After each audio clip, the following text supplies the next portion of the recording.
والصلاة والسلام على سيد الأنبياء والمرسلين وعلى آله وأصحابه الطيبين الطاهرين أما بعد فأعوذ بالله من الشيطان الرجيم بسم الله الرحمن الرحيم واعتصموا بحبل الله جميعا ولا تفرقوا صدق اللہ العظیم. غوث اعظم بمنی بے سرو ساما مددے قبلہ دین مددے کعبہ ایمان مددے انتظار کرم تست من عینی را اے خدا جو خدا بینو خدا دا مددے بگرداب بلا افتادہ کشتی ضعیفانو شکستہ رات و پشتی بحق کے خواجہ عثمان ہارون مدد کن یا معین الدین چشتی مدد کن یا معین الدین چشتی مدد کن یا معین الدین چشتی.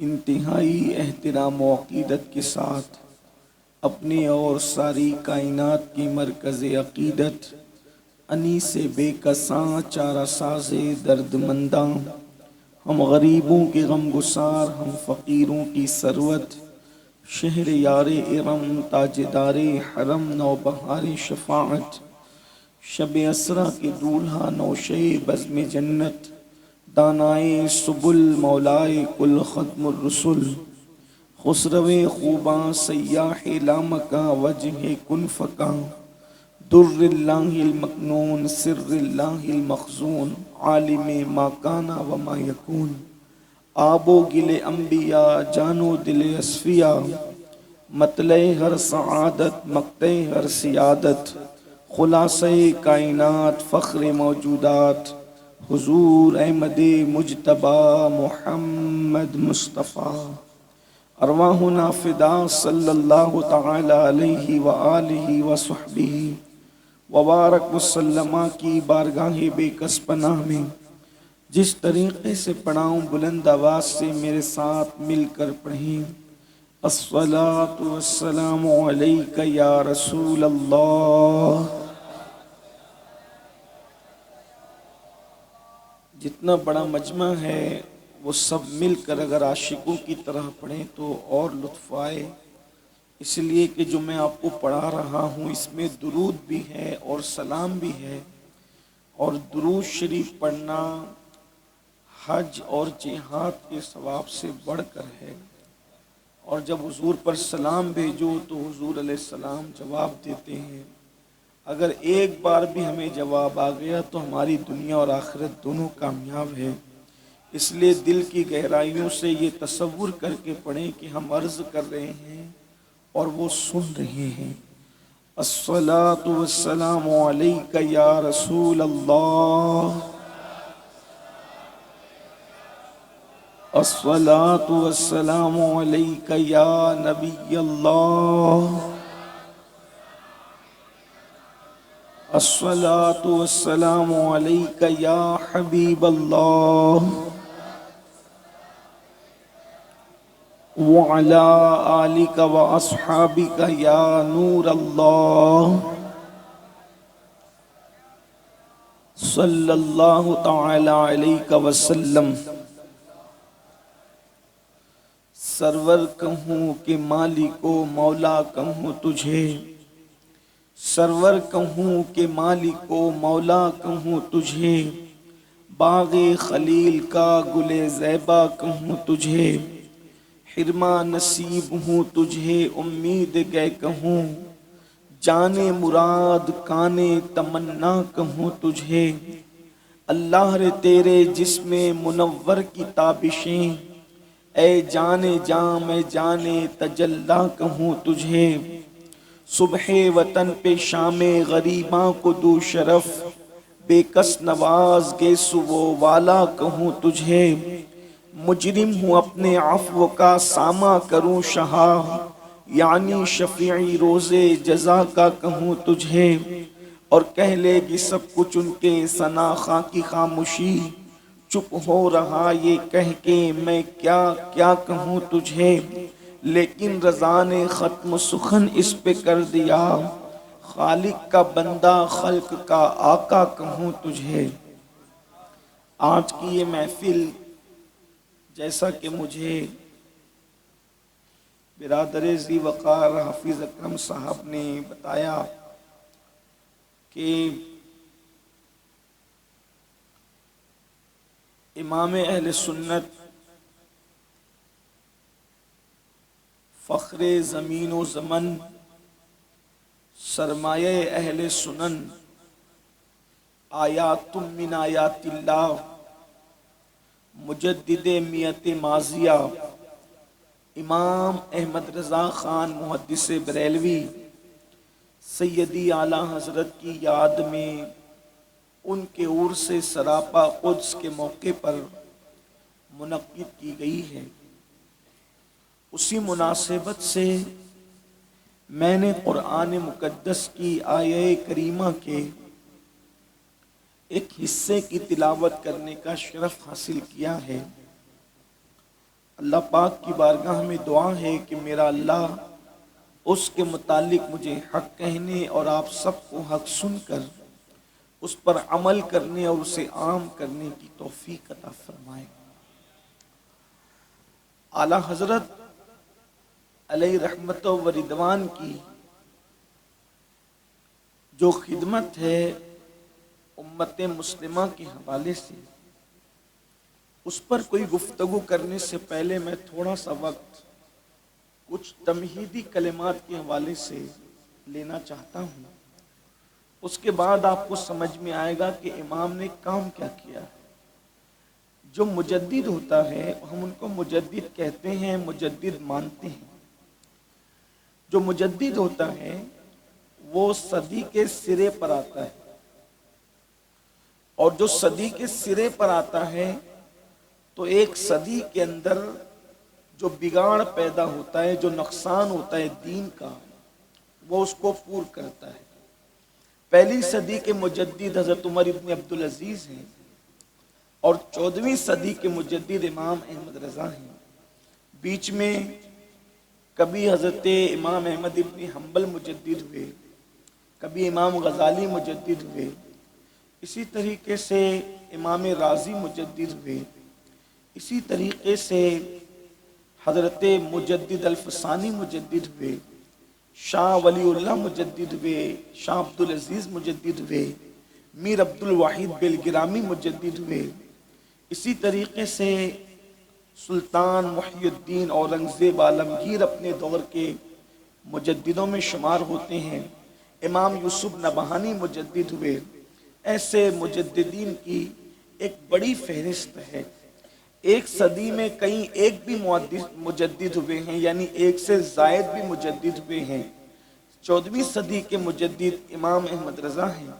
عرب والے بھی ان کو مجدد مانتے ہیں، عجم والے بھی ان کو مجدد مانتے ہیں، اور مجدد جو ہوتا ہے وہ صدی کے درمیان میں، یعنی ایک مجدد سے دوسرے مجدد کے درمیان جو نقصان ہوتا ہے، جو بگاڑ ہوتا ہے، وہ امت کی زلف پریشاں کو ناخن تدبیر سے سنوارنے کی کوشش کرتا ہے، وہ امت کے بیڑے کو ساحل نجات تک لے جانے کی کوشش کرتا ہے، وہ امت کی اصلاح کرتا ہے، عقائد کے حوالے سے، اعمال کے حوالے سے وہ امت کو بیدار کرتا ہے۔ اس کے اندر جو ہے وہ فاروقی تیور بھی ہوتے ہیں، اس کے اندر عثمانی سخاوت کا جذبہ بھی ہوتا ہے، اس میں صدیقی صداقت کے جوہر بھی ہوتے ہیں، اس میں علوی شجاعت کی دھار بھی ہوتی ہے، اس میں حسینی جذبات بھی ہوتے ہیں، اس میں حسنی حلم بھی ہوتا ہے۔ اسی طریقے سے وہ مجدد کام کرتا ہے۔ مجدد لوگ نہیں بناتے، مجدد مرید نہیں بناتے، مجدد خلفاء نہیں بناتے، مجدد شاگرد نہیں بناتے، بلکہ مجدد کا انتخاب من جانب اللہ ہوتا ہے، اللہ کی طرف سے مجدد بنا کر بھیجا جاتا ہے۔ تو آئیے 14ویں صدی کے جس مجدد کو ہم امام احمد رضا کہتے ہیں، ان کا کارنامہ کیا ہے؟ یوں تو ایسی ہمہ جہت شخصیت ہے کہ اگر ان کی زندگی پر گھنٹوں گفتگو لوگ کریں تو بلکہ گھنٹوں نہیں راتیں ختم ہو جائے لیکن ان کی باتیں ختم نہ ہو۔ ایک اکیلے آدمی نے سینکڑوں لوگوں کا کام تنہا کیا ہے۔ 1200 سے زائد کتابیں جس نے امت کو عطا فرمائی ہے۔ ایک فتاوی رضویہ جو 12 جلدوں پر مشتمل ہے، بعد میں اس کی تشریح کی گئی تو 30 جلدوں پر وہ لکھا گیا۔ اتنا بڑا کارنامہ ان سے 2 صدیاں پہلے بھی نظر نہیں آتا، اور اب تک تو کوئی ایسا بندہ ہماری نگاہ میں ناقص معلومات میں نہیں ہے۔ لیکن امام احمد رضا محدث بریلوی رحمت اللہ تعالی علیہ کا جو دور ہے، جو زمانہ ہے اور ہمارا جو زمانہ ہے، ان دونوں زمانوں میں بالکل یکسانیت ہے۔ دونوں زمانے سملر نظر آتے ہیں، برابر نظر آتے ہیں۔ اس کی وجہ یہ ہے کہ امام احمد رضا جب پیدا ہونے والے تھے اس وقت پہلی اور دوسری عالمی جنگ کا ماحول بالکل تیار ہو چکا تھا۔ نوجوان میری گفتگو کو بہت توجہ سے سماعت کریں، کوئی رسمی طور پر کوئی بات کر کے گزر جانے کی بجائے میں آپ کے سامنے امام کی ولادت کے دور کے حالات اور آج کے حالات کا تقابلی جائزہ کرنا چاہتا ہوں۔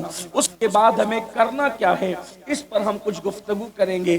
امام نے کام کیا کیا ہے اور ہمیں کیا کرنا ہے اس پر ہم بات کریں گے، لیکن آپ کی پوری توجہ میرے آقا صلی اللہ علیہ وآلہ وسلم کے دیوانوں۔ امام جن دنوں پیدا ہونے والے تھے یعنی کہ جون کی 14 تاریخ ہے اور 1856 کو امام کی ولادت ہونے والی ہے، اور اسی طریقے سے اللہ اکبر اس دور میں دوسری اور پہلی عالمی جنگ کا پورا نقشہ، پورا پلان تیار ہو چکا تھا، وہ حالات بن چکے تھے۔ اس دور میں امام دنیا میں تشریف لاتے ہیں، اور آج کے دور میں تیسری عالمی جنگ کا جو ہے وہ پورا نقشہ اور پلان تیار ہے۔ آپ غور فرمائیں کتنی یکسانیت ہے، اور یاد رکھیں وہ دو جو عالمی جنگیں ہوئی، جو عالمی سطح پر جو 2 جنگیں ہوئی، اس سے زیادہ خطرناک جو جنگ ہوگی اب وہ تیسری جنگ ہوگی، اس لیے کہ 2 عالمی جنگوں کے اندر اتنے خطرناک، خوفناک اور تیز و ترار ہتھیار نہیں تھے لوگوں کے پاس جو آج کے دور میں ہتھیار موجود ہیں۔ میرے آقا صلی اللہ علیہ وآلہ وسلم کے دیوانوں، اور اس دور میں بھی ذرا توجہ کرنا، اس دور میں بھی لوگوں کو خوف تھا کہ ان 2 عالمی جنگوں میں جو ہے وہ پوری دنیا انوالو ہوگی، لیکن جیتنے والی قوم کون سی ہوگی؟ اسے قوم مسلم کہتے ہیں۔ ہم ان کا کچھ نہیں بگاڑ سکیں گے۔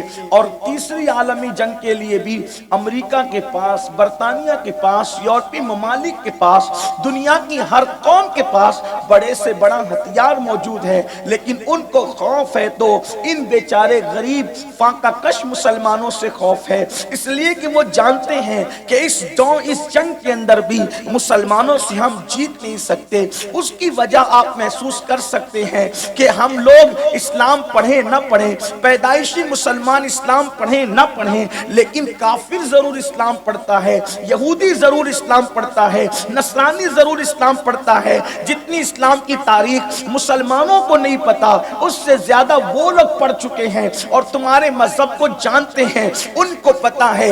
ایک طرف 313 ہے، دوسری طرف 1000 کا لشکر جرار ہے، لیکن 313 نے 1000 کے لشکر کو دھول چٹا دیا تھا۔ حالانکہ وہ 313 بھوکے بھی تھے، وہ پیاسے بھی تھے، ان کے بدن پہ کپڑے بھی نہیں تھے۔ اللہ اکبر، جو قریش آئے تھے مسلمانوں کے مقابلے میں وہ لوہے کا لباس پہن کر آئے تھے، لیکن مسلمانوں کے پاس اوپر اوڑھنے کے لیے کرتا بھی نہیں تھا۔ بہت سے مسلمانوں نے بغیر کرتے کے صرف ایک لنگی باندھ کر کے جنگ کی تھی۔ 313 مسلمانوں میں صرف 8 مسلمانوں کے پاس تلوار تھی، اس میں سے بھی کسی کی تلوار ٹوٹی ہوئی تھی، کسی کی تلوار زنگ آلود تھی، لیکن اللہ اکبر مسلمان کے پاس قوت ایمانی تھی، مسلمانوں کے پاس عشق مصطفیٰ تھا، مسلمانوں کے پاس نسبت رسول تھی، مسلمانوں کے پاس حرمت رسول تھی، مسلمانوں کے پاس رسول اللہ کے قدموں پہ مر مٹنے کا جذبہ تھا۔ ان مسلمانوں نے کہا تھا یا رسول اللہ، جب تک ہمارے ہمارے جسم میں خون کا ایک قطرہ باقی ہے، اس وقت تک آپ کی نالین پر ہم غبار بھی نہیں آنے دیں گے۔ ہم موسیٰ کی قوم کی طرح نہیں کہیں گے کہ آپ لڑے اور آپ کا خدا لڑے، بلکہ ہم یہ کہیں گے یا رسول اللہ، ہم جان اور مال اور اپنی اولاد کو آپ کے قدموں پہ قربان کرنے کے لیے تیار ہیں۔ اللہ اکبر۔ یہ جذبات ان مسلمانوں میں تھے، اور 313 مسلمان 1000 پر غالب آ گئے۔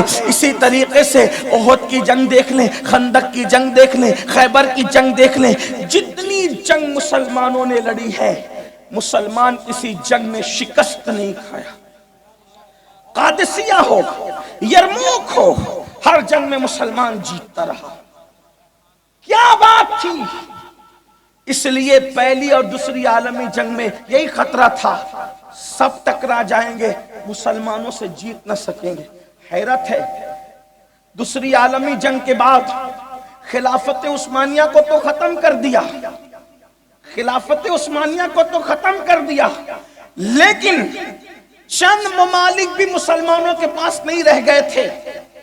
اور حیرت کی بات یہ ہے کہ دوسری عالمی جنگ کے بعد اچانک جتنے اسلامی ممالک ہیں اب بھی اتنے ممالک کسی کے پاس نہیں۔ 50 سے زیادہ ملکوں پر اب بھی مسلمانوں کی حکومت، اب بھی اسلامی سلطنت ہے۔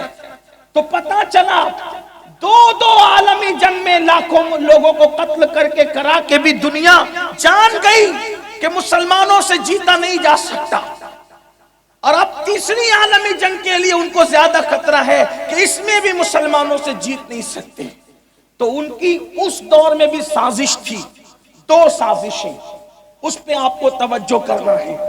ان کی 2 سازشیں تھی پہلی دوسری عالمی جنگ کے ٹائم، اور اب بھی 2 سازشیں ان کی ہے۔ نمبر 1، مسلمانوں کو اپنے نبی سے دور کرو اور مسلمانوں کو آپس میں لڑاؤ، یہ پہلی سازش۔ اور دوسری سازش یہ ہے، ان کے جوانوں سے دین نکال کر، ان کے جوانوں سے دین نکال کر، مذہب نکال کر، مسلک نکال کر، عشق رسول نکال کے ان کو بدکار اور بد کردار کر دو، تاکہ یہ قوم ہوش میں نہ آ سکے، اور یہ قوم ایک تو آپس میں لڑتی رہے اور رسول سے دور ہو جائے، اور دوسرا یہ قوم جرائم کے اندر مبتلا ہو جائے اور دین سے دور ہو جائے۔ رسول سے دور کرو، آپس میں لڑاؤ، اور دوسرا دین سے دور کرو اور ان کو بدکاری اور بد کرداری میں مبتلا کر دو۔ اس وقت بھی انہوں نے یہ کیا، آج بھی کر رہے ہیں۔ اللہ اکبر۔ مجھے ایسے موقع پر سلطان صلاح الدین ایوبی کا ایک تاریخی جملہ یاد آتا ہے۔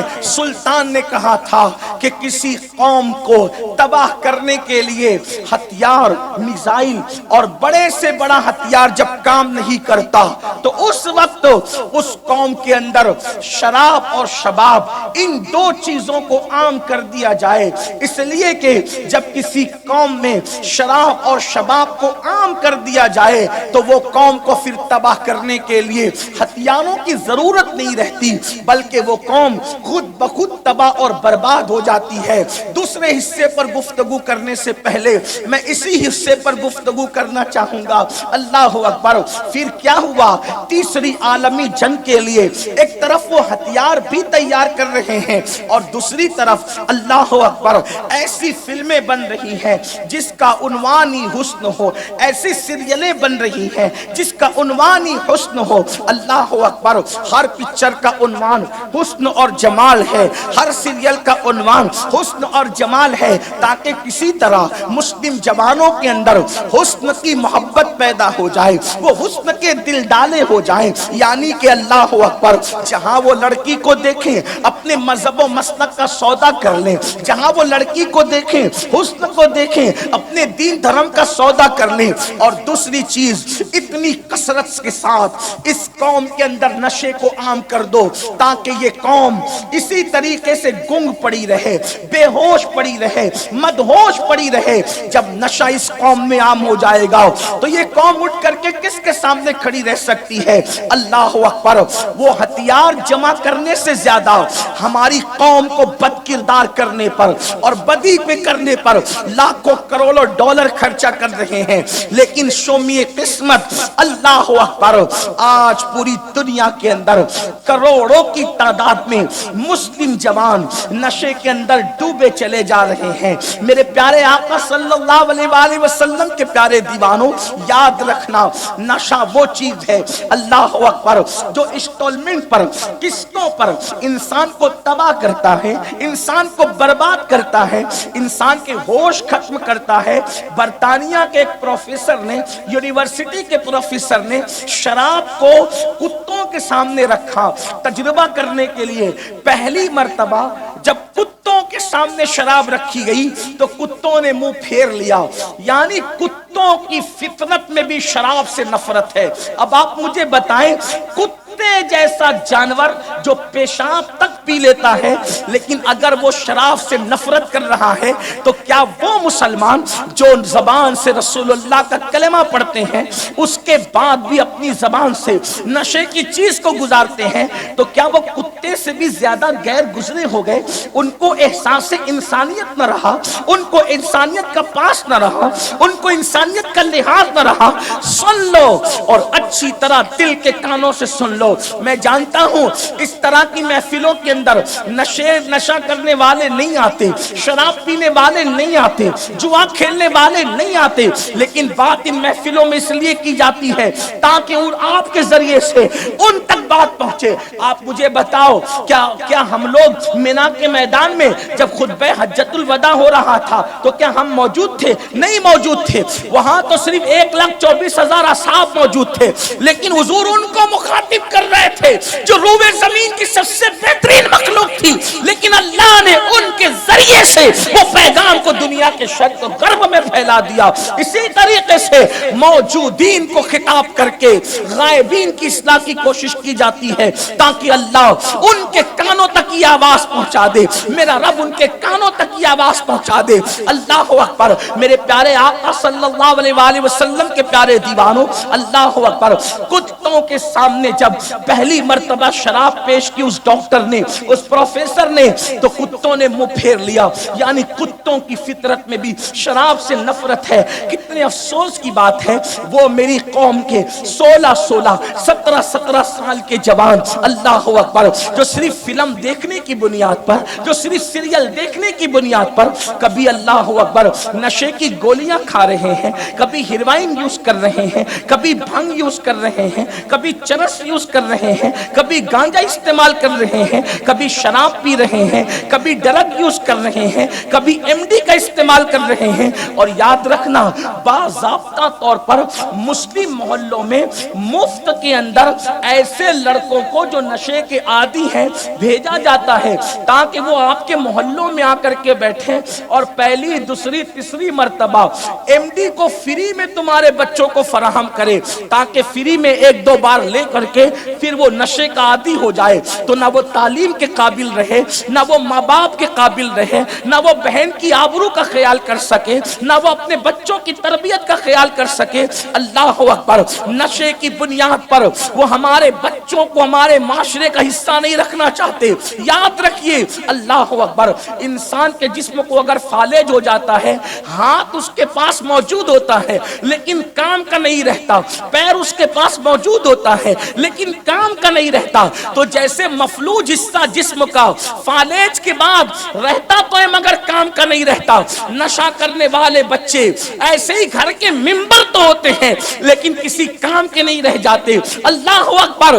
یاد رکھیے، اسی لیے میرے آقا علیہ السلام نے شراب کو ام الخبائث قرار دیا ہے، یہ ہر برائی کی جڑ ہے۔ نشہ کرنے والا گالیاں بھی دے گا، نشہ کرنے والا چوری بھی کرے گا، نشہ کرنے والا قتل بھی کرے گا، نشہ کرنے والا ڈکیتی زیادتی بھی کرے گا، نشہ کرنے والا کسی کی آبرو پہ ہاتھ بھی ڈالے گا، نشہ کرنے والا مذہب و مسلک کے خلاف بکواس بھی کرے گا۔ اس لیے لوگ نشے کو پرموٹ کر رہے ہیں، اور بالخصوص مسلم جوانوں کے اندر، اس لیے کہ دنیا کو خوف ہے تو تمہارے ٹیلنٹ سے خوف ہے، تمہاری صلاحیتوں سے خوف ہے۔ وہ جانتے ہیں جس دن مسلمان تعلیم حاصل کرنے پر آئے گا، دنیا کی کوئی طاقت اس کے سامنے ٹک نہ سکے گی۔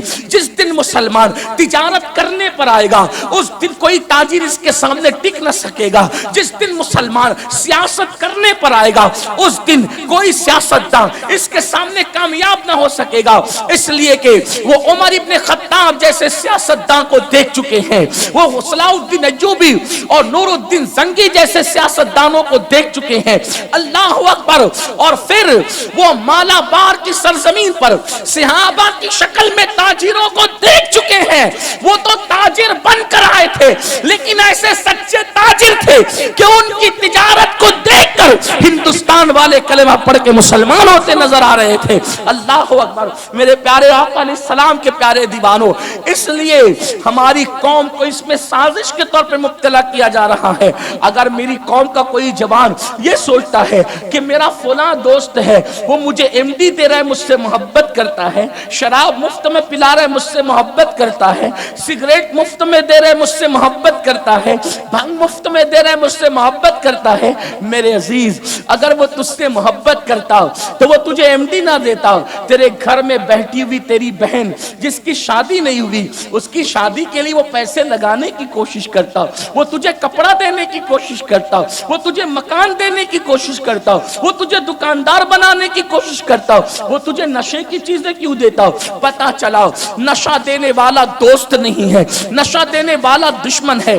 دنیا میں اس کے نقصانات کیا ہیں؟ دنیا میں تو نقصان یہ ہے، آپ مدہوش ہوں گے، نہ پڑھنے کے قابل، نہ کام دھندے کے قابل، نہ اپنی بہن کے کام آنے کے قابل، نہ اپنی بیوی کے کام آنے کے قابل، نہ اپنے بچوں کے کام آنے کے قابل، اور آخرت میں جو اس کا نقصان ہے۔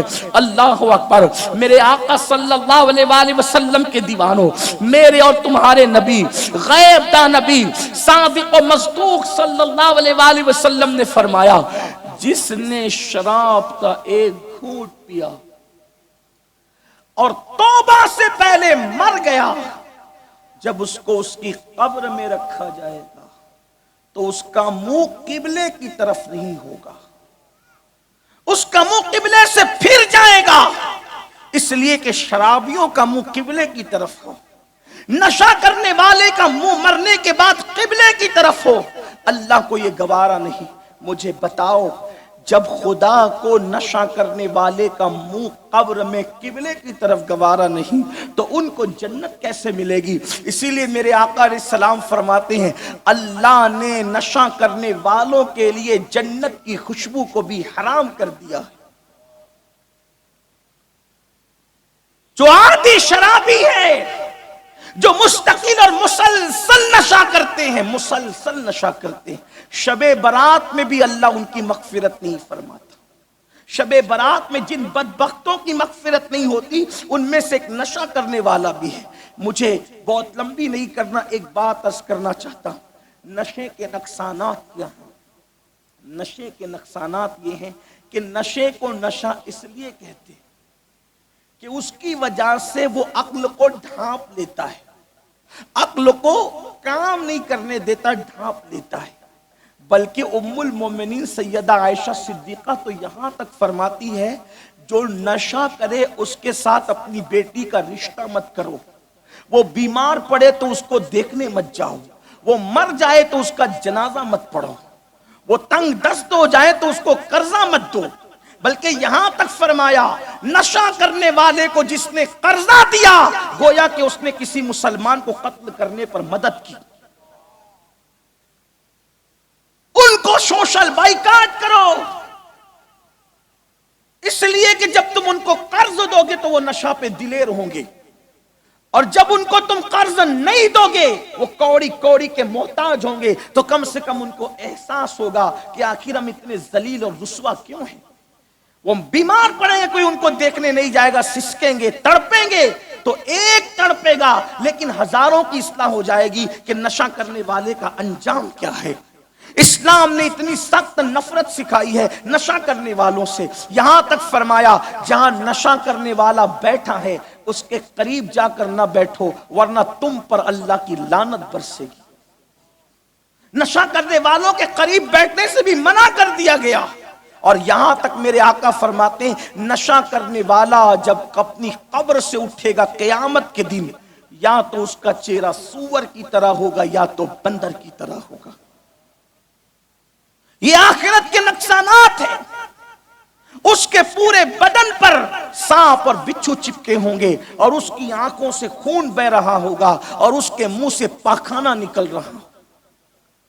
وہ پاخانہ اگلتے ہوئے آئے گا میدان محشر میں، لوگ کہیں گے یہ کون بدبخت ہے جو اتنی ذلت اور رسوائی کے ساتھ محشر میں آیا؟ تو فرشتے کہیں گے یہ وہ لوگ ہیں جو دنیا میں نشہ کیا کرتے تھے۔ اس سلسلے میں ایک آخری بات یوں عرض کروں پھر آگے بات بڑھاؤں۔ نشہ کرنے والوں کو قیامت کے دن پیاس لگے گی، بہت شدت کی پیاس۔ اللہ نشہ کرنے والوں کو شدت کی پیاس میں مبتلا کرے گا، شدت میں، اور جب ان کو شدت کی پیاس لگے گی تو وہ چلائیں گے پانی پانی پانی پانی۔ تو اس وقت میرے آقا فرماتے ہیں جو جہنم کے اندر زانی لوگ ہوں گے، زانی جنہوں نے دنیا میں زنا کیا ہوگا، تو زانیوں کے زنا کی جگہ سے، میں اس کی کوئی وضاحت نہیں کر سکتا، سب عقل مند لوگ بیٹھے ہیں، زنا کہاں سے کیا جاتا ہے سب کو پتا ہے۔ اللہ کے حبیب سید المعصومین صلی اللہ علیہ وآلہ وسلم فرماتے ہیں جنہوں نے دنیا میں زنا کیا ہوگا تو زانیوں کے زنا کرنے کی جگہ سے پیپ اور خون کی ایک نہر بہ رہی ہوگی، اور اس میں اتنی بدترین بدبو ہوگی کہ محشر والوں کا دماغ اس بدبو سے پھٹنے کو کرے گا۔ جب شرابی لوگ، نشہ کرنے والے اللہ کی بارگاہ میں پانی طلب کریں گے تو زانیوں کے زنا کی جگہ کا پیپ اور خون، وہ بھی جہنم کا کھولتا ہوا، ان کو کھوپڑیوں کے اندر دیا جائے گا اور ان کو پلایا جائے گا۔ جب وہ اپنے منہ میں اس کو داخل کریں گے اس کی بدبو سے کہیں گے یہ کیا ہے، تو کہا جائے گا یہ زانیوں کے زنا کی جگہ کا خون اور پیپ ہے، اور یہ اس کا بدلہ ہے جو تم دنیا کے اندر نشہ کیا کرتے تھے۔ آج کچھ لوگ دوا کے نام پہ، آج کچھ لوگ ٹینشن کے نام پہ، آج کچھ لوگ الگ الگ نام پہ نشے کی طرف بڑھ رہے ہیں۔ اے میری قوم کے جوانوں، سوچو، نوجوان کسی قوم کا مستقبل ہوتا ہے، نوجوان کسی قوم کا آسرا ہوتا ہے، بلکہ بعض مفکرین تو یہ کہتے ہیں، وہ کہتے ہیں کہ نوجوان کسی قوم کی تقدیر ہوتا ہے، تقدیر۔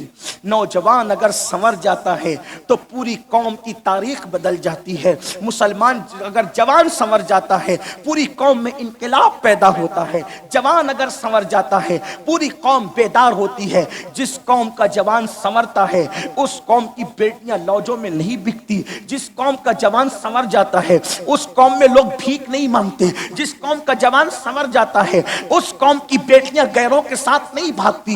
آج قوم مسلم کی ذلت و رسوائی کا سب سے بڑا سبب یہ ہے کہ میری قوم کا جوان کوئی شراب میں، کوئی گانے میں، کوئی جوا میں، کوئی نشے میں، اس طرح سے سب مبتلا ہے۔ قوم کی فکر کس کو ہے؟ اللہ اکبر، تیسری عالمی جنگ کا طبل بج رہا ہے اور لوگ مکمل طور پر تیار ہیں۔ ایسے حالات کے اندر مسلمانوں بتاؤ اپنا کیا بنے گا، اپنے حالات کیا ہوں گے؟ اللہ اکبر، کروڑوں کی تعداد میں پورے جوان زنا کے اندر، شراب کے اندر، پاپ کے اندر مبتلا ہیں۔ آئیے ذرا دھڑکتے ہوئے دل سے میں ایک بات آپ کو بتاؤں، اللہ اکبر، نشہ کرنے والا کیا نہیں کر سکتا، نشہ کرنے والا کیا نہیں کر سکتا، اس کے بعد پھر آپ کی مرضی ہے۔ میں اگلی بات آپ کے سامنے کر کے بات مکمل کروں گا، اس لیے کہ پروگرام کی موافقت موسم نہیں کر رہا ہے، موسم پروگرام کے خلاف ہے، پتہ نہیں کب باران رحمت کا نزول ہو جائے اور آپ میرا کتنا ساتھ دے سکیں، اس لیے میں جلدی جلدی اپنے عنوان کی طرف بڑھنا چاہتا ہوں تاکہ میں امام احمد رضا کی خدمات اس حوالے سے آپ کے سامنے پیش کر سکوں۔ میرے پیارے آقا علیہ السلام کے پیارے دیوانوں، یہ جو میں آپ کے سامنے یہ بات پیش کر رہا ہوں اس کو علامہ ابن الجوزی نے اپنی کتاب میں لکھا ہے، اور توجہ کے ساتھ سننا۔ اللہ اکبر، نشہ کرنے والوں کو خدا دشمن کی حد تک برا جانتا ہے، اور نشہ کرنے والا کچھ بھی کر سکتا ہے، جو ہوش میں نہیں ہو کیا نہ کر سکے۔ اللہ اکبر۔ کبھی کبھی نشہ کرنے والا اپنی بیٹی کی آبرو سے بھی کھیل سکتا ہے، کبھی کبھی نشہ کرنے والا اپنی بھابھیوں کی آبرو سے بھی کھیل سکتا ہے، کبھی کبھی نشہ کرنے والا اپنی ماں کی آبرو سے بھی کھیل سکتا ہے۔ یہ بڑا بدترین جرم ہے، الخبائث ہے۔ خدا کے لیے اس سے توبہ کر لی جائے۔ وہ لوگ جو اس میں مبتلا ہیں، کچھ لوگ نشہ کرتے ہیں، مہذب نشہ، مالدار لوگ، عزت دار لوگ بھی نشہ کرتے ہیں، حاجی نمازی لوگ بھی نشہ کر رہے ہیں۔ وہ نیند کی گولیاں کہیں ایک ساتھ کھا لیتے ہیں، سوتے پڑے رہتے ہیں، یہ بھی نشہ ہے۔ اور یاد رکھنا، اچھی طرح یاد رکھنا، میں جانتا ہوں کہ امت کا اکثر طبقہ نیند کی گولیوں کا عادی ہوتا جا رہا ہے۔ لوگ کہتے ہیں نیند نہیں آتی تو کیا کریں، کوئی 2، کوئی 3، کوئی 4، کوئی 5، اس طرح لوگ کھا رہے ہیں نیند کے لیے۔ میں نیند کا آسان طریقہ جانتا ہوں اور بہت آسانی کے ساتھ آپ کو نیند آ سکتی ہے۔ اچھی طرح یاد رکھنا، نیند آسانی سے آنے کا میرے پاس اس سے بہتر کوئی نسخہ نہیں ہے۔ اگر کوئی اس پر عمل کر لے گا، وہ قبر میں بھی سکون کی نیند سوئے گا، وہ دنیا میں بھی سکون کی نیند سوئے گا۔ اچھی طرح یاد رکھو، ایک مرتبہ روم کا ایلچی فاروق اعظم کو ڈھونڈتے ہوئے آیا اور تلاش کرتے ہوئے آیا۔ جب وہ ڈھونڈ رہا تھا تو لوگوں سے کہتا تھا تمہارے بادشاہ کا محل کہاں ہے، میرے بادشاہ نے تمہارے بادشاہ کے پاس بھیجا ہے، تمہارے بادشاہ عمر کا محل کہاں ہے؟ تو مسلمانوں نے کہا ہمارا کوئی بادشاہ نہیں ہوتا، ہمارا امیر المومنین ہوتا ہے، اور اس کا کوئی محل نہیں ہوتا، اس کا جھوپڑا جا کر کے دیکھو، ہاتھ اٹھاؤ گے تو چھت پہ ہاتھ جائے گا، اس طرح وہ زندگی گزارتا ہے۔ اللہ اکبر۔ جب گھر گئے پوچھا کہ کہاں ہے عمر، تو کہا بکریاں لے کر کے جنگل کو گئے ہیں، بکریاں لے کر کے جنگل کو گئے ہیں۔ اللہ اکبر۔ اور جب جنگل میں وہ ایلچی پہنچتا ہے تو کیا دیکھا، بکریاں جنگل میں چل رہی ہے، عمر ابن خطاب ایک درخت کے نیچے ریت پر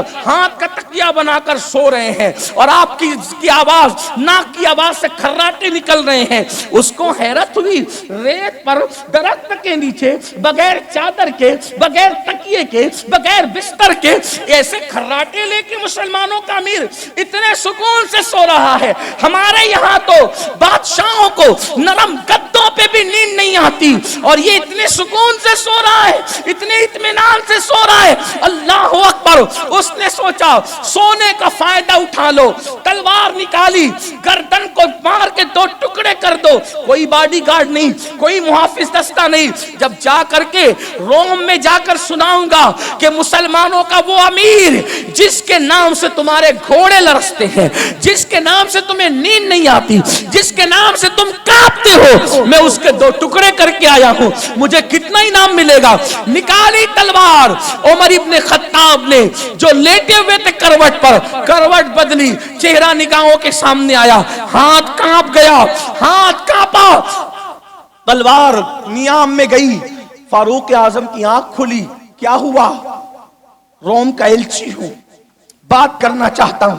تلوار کہا کہ بس یوں ہی اٹھ کے بیٹھ گئے، اللہ کا شکر ادا کیا، اور اس کے بعد فرماتے کیا بات ہے؟ کہ باتیں بعد میں ہوگی، ایک سوال کرنا چاہتا ہوں۔ کہ کیا سوال ہے؟ کہ سوال یہ ہے کہ ہمارے بادشاہوں کو باڈی گارڈ کے دستے میں، محافظ دستوں کے درمیان نرم گدوں پر پنکھے جلے جاتے، نیند نہیں آتی، ریت پر درخت کے نیچے ہاتھ کا تکیہ بنا کر اتنی بے فکری سے سوتا ہوا 3 بر اعظموں کے حاکم کو میں پہلی مرتبہ دیکھ رہا ہوں۔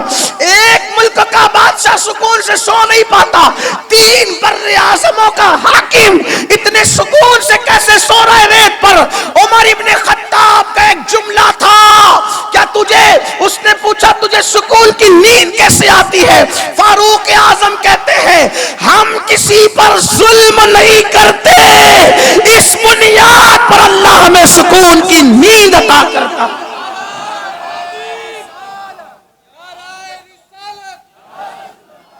ہم کسی پہ ظلم نہیں کرتے، اس لیے سکون سے سوتے ہیں۔ پتا چلا